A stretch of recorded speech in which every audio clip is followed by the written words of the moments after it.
Soy Mirta Felisa Venegas de Luján de Cuyo, Mendoza, Argentina, embajadora cultural de Casa Ellan con sede en Dublín, bajo la dirección de Ada Noemí Zagaglia.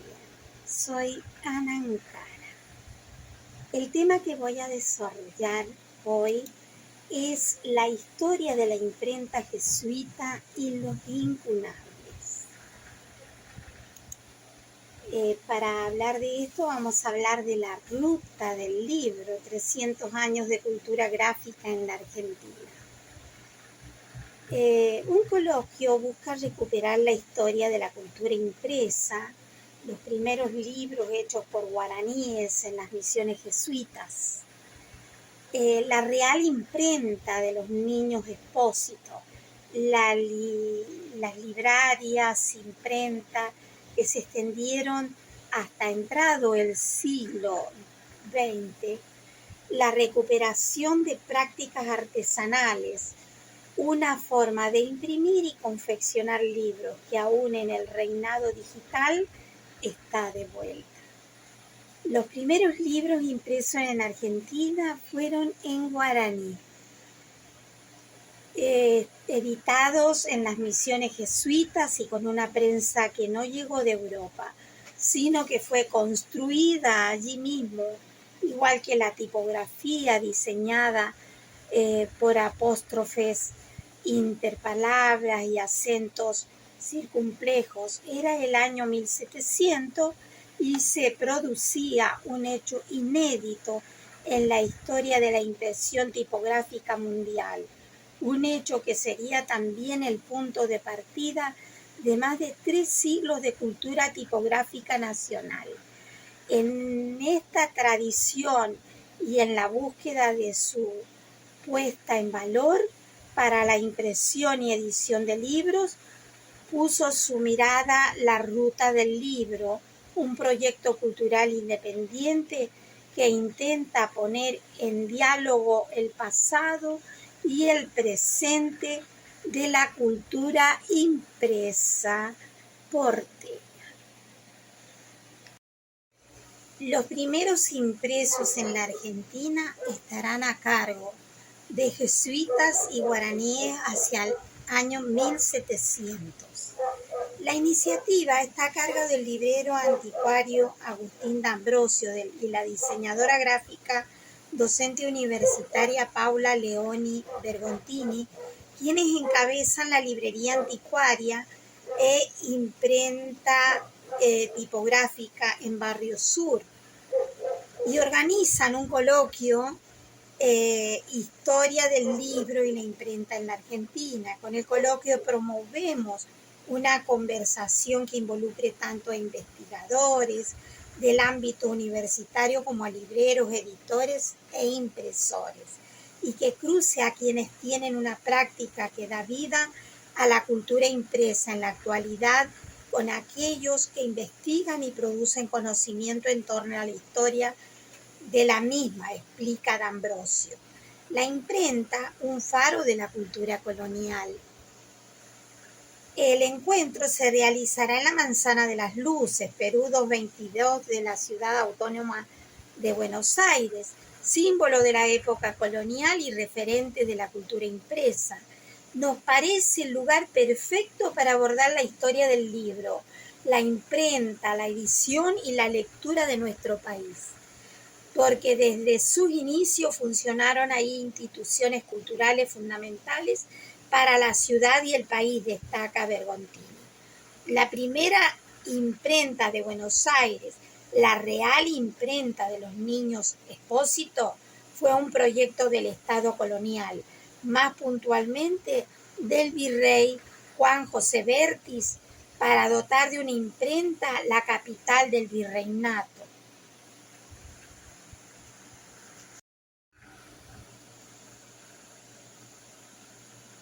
El guaraní requiere una tipografía especial y para conseguirla no la importaron de Europa, sino que la fabricaron los jesuitas. Y cuenta que la imprenta subsidiaria de un orfanato que le dio nombre comenzó a funcionar en 1780 en la esquina de lo que hoy es Moreno y Perú. 3 años después será trasladada a la esquina de Perú y Alsina, donde funcionará hasta 1825, que pasa a ser durante el gobierno de Bernardino Rivadavia la imprenta del Estado. La imprenta de los Niños Expósito atraviesa la última fase del periodo de dominación hispánica y también la Revolución. Allí se imprimieron de forma clandestina proclamas que llamaban a la insurrección durante la Semana de Mayo. También la Gaceta de Buenos Aires, primer periódico patrio.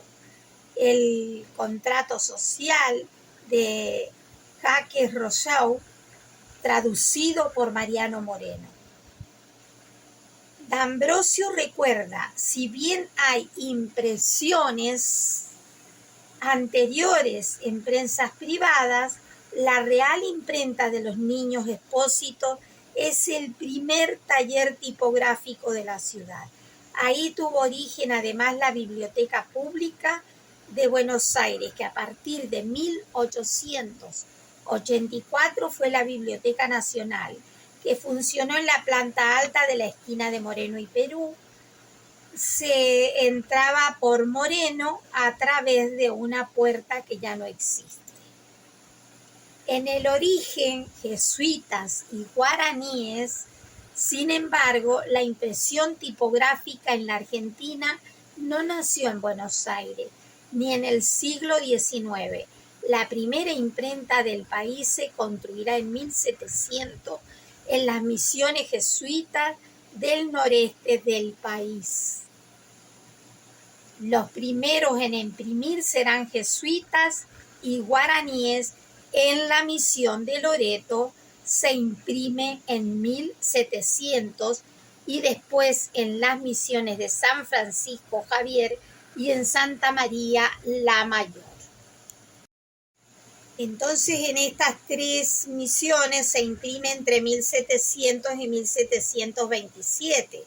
El especialista detalla que la tipografía fue específica para la lengua guaraní.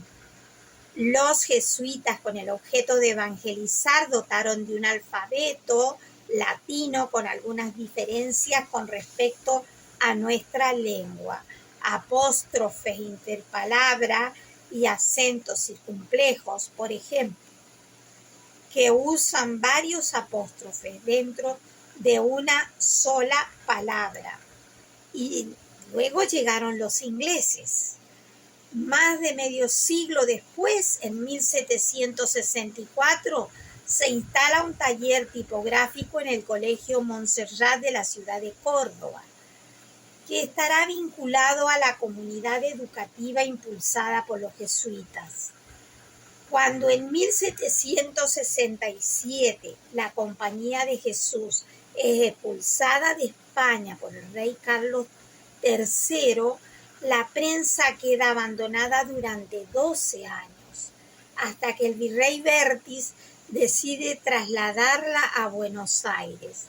Será entonces que esa prensa se instalará en la Manzana de las Luces, y también una construcción jesuita, y se convierte en la primera imprenta porteña, 80 años después de la labor pionera que religiosos y guaraníes realizaron en las misiones. Hasta 1815 será el único taller tipográfico que tendrá la ciudad, que se enriquecerá con la prensa que se adquiere una vez derrotadas las invasiones inglesas.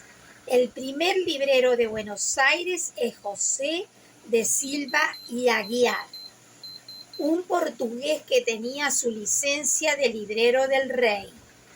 Los ingleses, cuenta D'Ambrosio, habían traído una prensa más moderna con la que hicieron el primer periódico bilingüe de Sudamérica.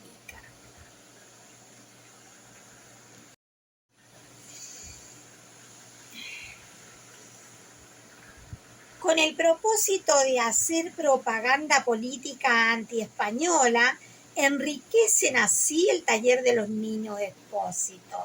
A partir de entonces empiezan a entrar más imprentas.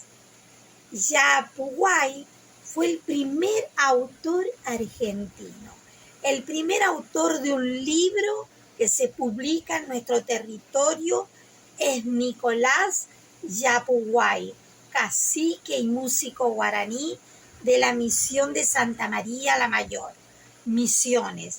Fue formado por los jesuitas, sus libros están escritos en 3 lenguas que dominaba: guaraní, su lengua materna, castellano y latín. Llegó a publicar 2 libros, Explicación del Catecismo en lengua guaraní, Sermones y ejemplos en lengua guaraní. Además participó de una edición que aborda una gramática guaraní. Junto al desarrollo de la imprenta, crece la impresión del libro que hasta entonces solo llegaban de Europa. Es que en los inicios tanto la impresión como la confección y venta de libros estaban integradas. Se trataba de imprentas librerías, conceptos que hoy imprenteros y libreros artesanales intentan recuperar. El primer librero de Buenos Aires es José Silva y Aguiar, un portugués que tenía su licencia de librero del rey, porque todos los impresores estaban bajo censura. Alrededor de 1760 instala su primer librería en lo que hoy es la calle Suipacha. Se suele decir que la librería del colegio, hoy librería Ávila, es la primera, pero no es así, ya que esta empieza recién en 1830.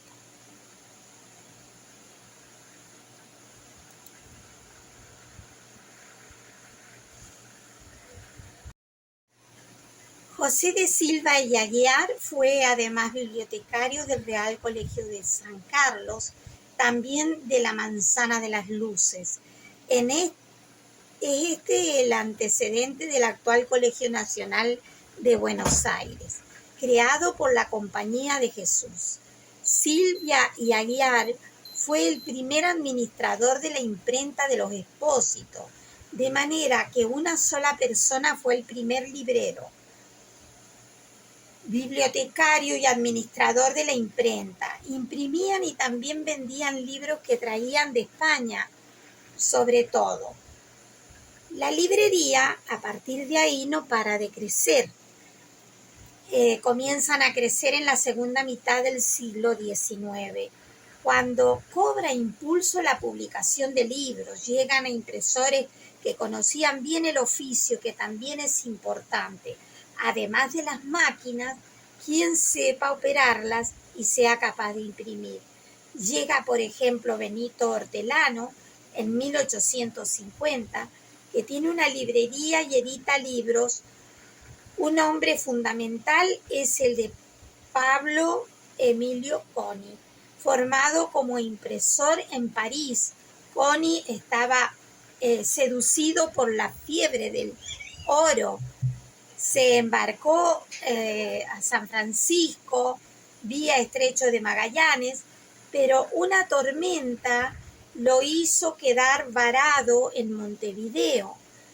Allí conoció a unitarios exiliados que le contaron que en Corrientes se estaba organizando una imprenta.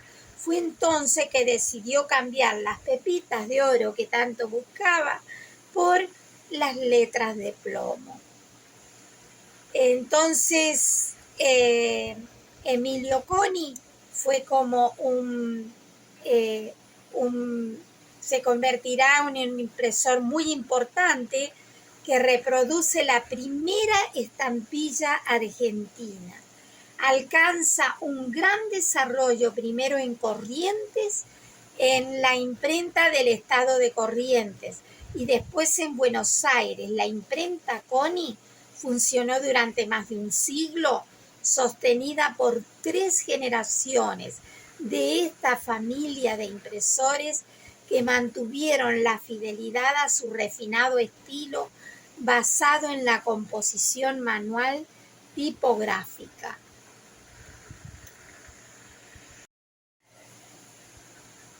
Otro impresor y librero muy importante fue Carlos Casavalle.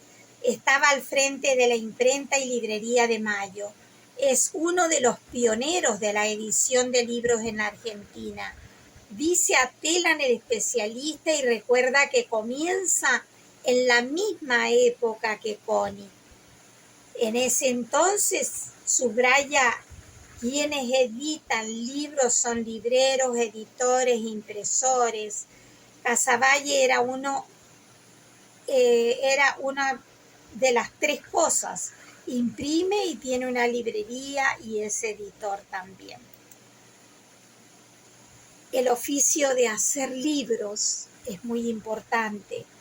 Y van a decir estos especialistas, nosotros nos consideramos parte del movimiento que está muy vivo hoy, que consiste en la edición artesanal de libros, y esas ediciones recuperan oficios y artes del libro, condiciones para hacer estos libros, asegura Bergottini, en tratar de ser un puente entre los inicios de la cultura impresa y la actualidad.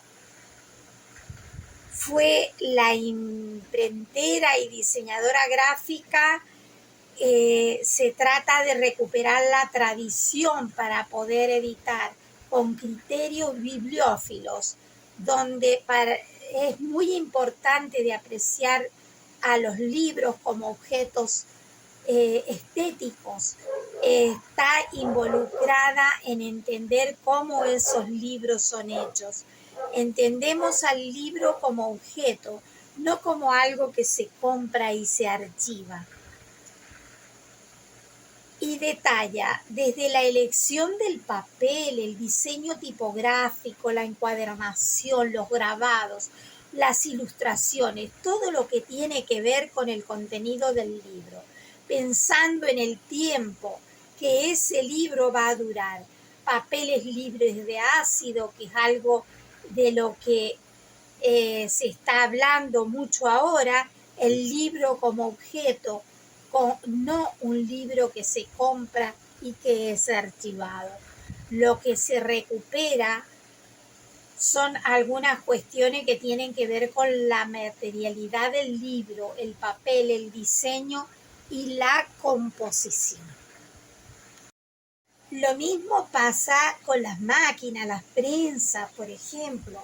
Nosotros en Barrio Sur imprimimos con una Chandler and Price con fecha de patentamiento de 1885, que conserva el pedal original. Bergottini aclara que no se trata de réplicas con prensas originales, muchas veces restauradas, al igual que las herramientas, los componedores, la tipografía. Por ejemplo, tenemos 3 burros tipográficos, que son muebles que alojan las distintas familias tipográficas, ya sean de plomo o de madera, tipografías antiguas y originales. Entre la historia y la tradición, entre la pasión y el oficio de imprimir y el desafío de hacer libros únicos, imprenteros, libreros, anticuarios, bibliófilos apuestan a recuperar la cultura impresa como acto creativo, ese lugar donde una pieza gráfica recupera el aura del original y de lo que vale la pena hacer y tener.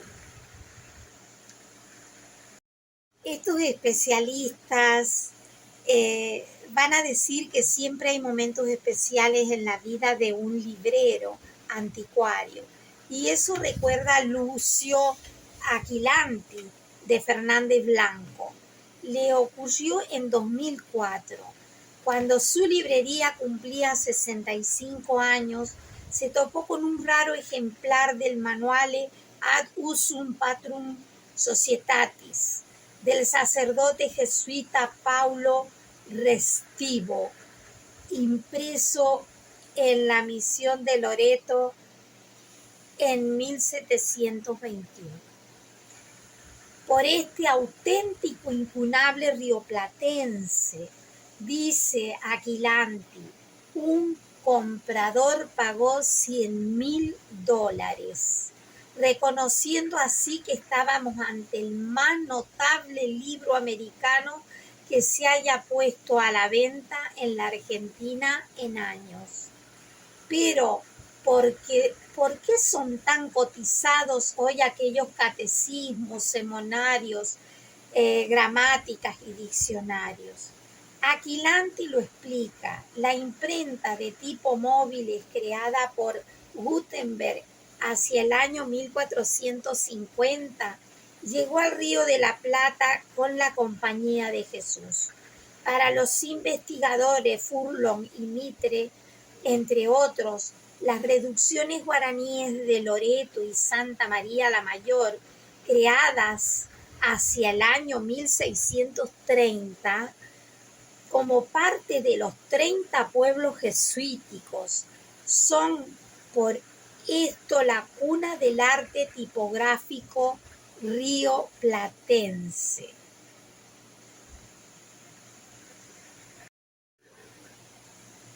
Podríamos decir ahora de que en plena selva y cerca del río Paraná se publicaron entre los años 1695 y 1727 al menos 22 libros, hoy considerados como verdaderos incunables guaraníticos, en tirajes que no superaban los 100 ejemplares. Entre aquellos jesuitas, los maestros tipógrafos eran Paulo Restivo, Juan Neumann y José Serrano. De esta primera imprenta rioplatense, dijo Mitre, nació o renació en medio de las selvas vírgenes como una Minerva indígena armada de todas sus piezas, con tipos de su fabricación, manejados por indios salvajes, recientemente reducidos a la vida civilizada, con nuevos signos fonéticos de su invención, hablando una lengua desconocida en el viejo mundo. El primer libro incunable rioplatense está escrito en guaraní, bajo el título de La diferencia entre lo temporal y lo eterno. Tenemos la alegría de tener estos libros guardados como un tesoro de la Argentina. Y sabemos que hay 22 libros que son incunables y que son de la tipografía de los jesuitas.